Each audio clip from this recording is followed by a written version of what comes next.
Pessoas, e aí, tudo em paz? Massa! Aqui é Carlinhos Veiga.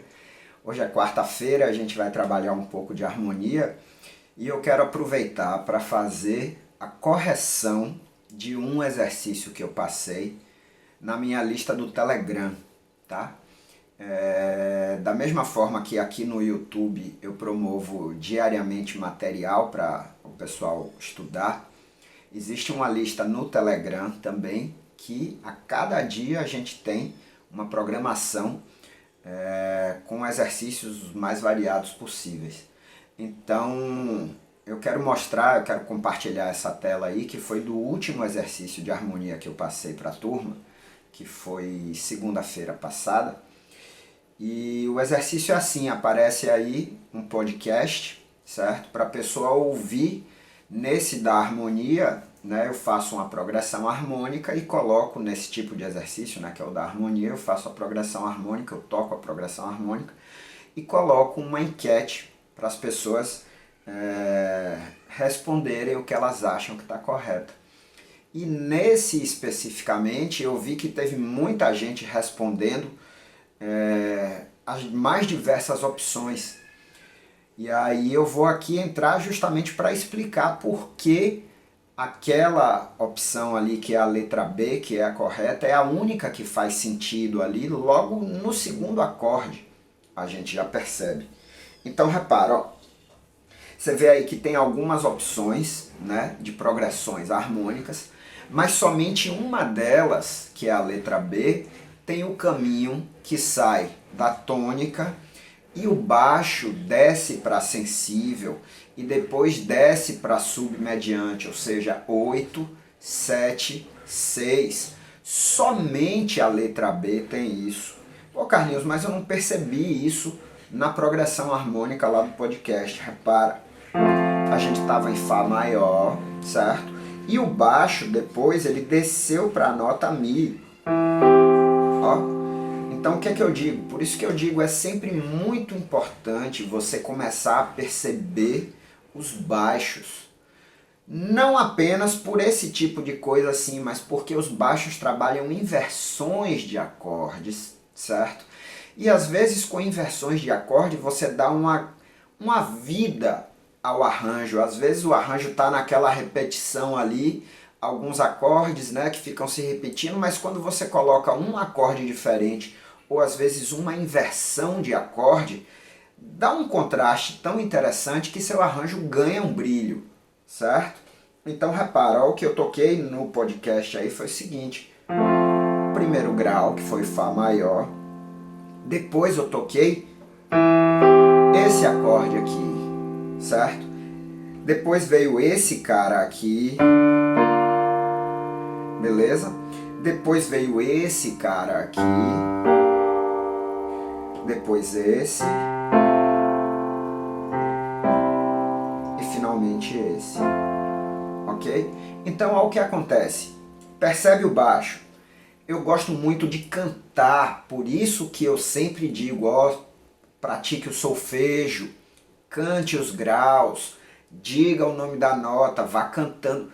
Quando você canta, você ganha autonomia para responder um exercício como esse.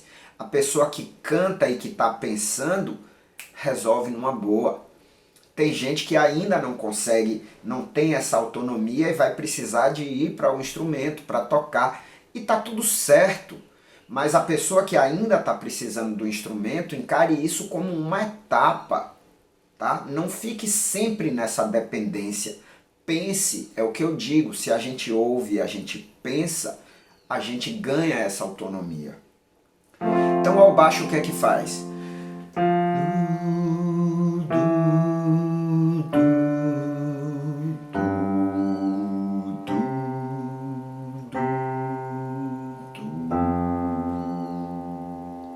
Certo?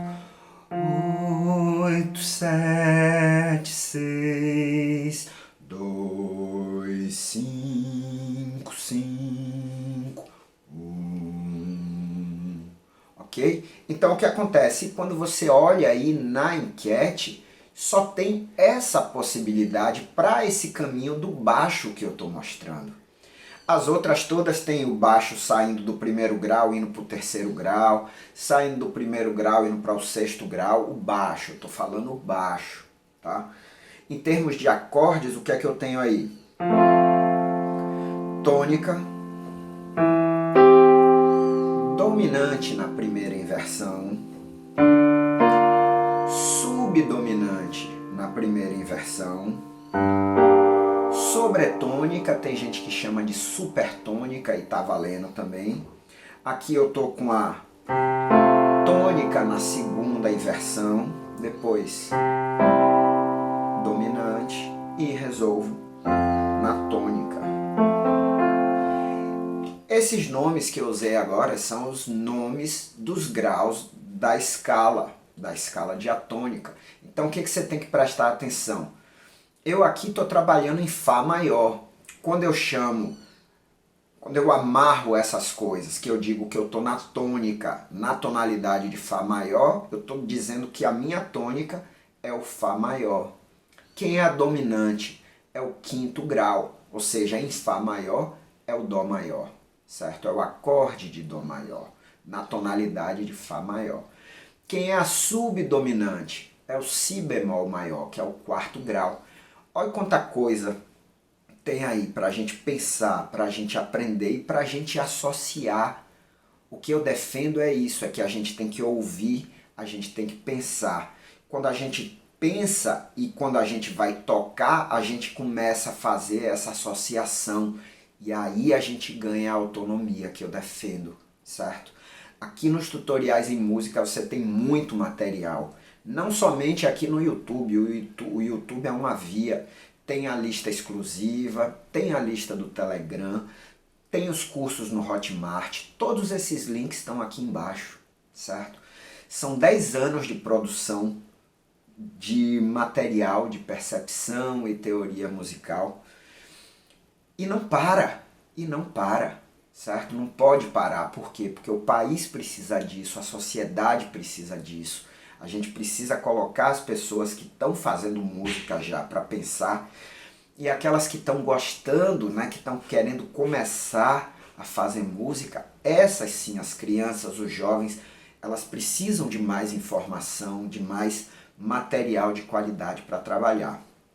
Aqui nos tutoriais tem isso, beleza?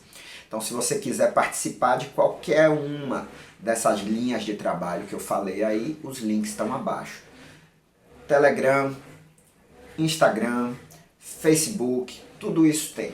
Basicamente, material novo você encontra aqui no YouTube, todo dia, na lista do Telegram, todo dia, certo? Nos cursos do Hotmart, eventualmente, quando chega, na lista exclusiva, eventualmente, quando a gente produz material para a lista exclusiva. Beleza? Obrigadíssimo, forte abraço, não para de ouvir nem para de pensar. Valeu.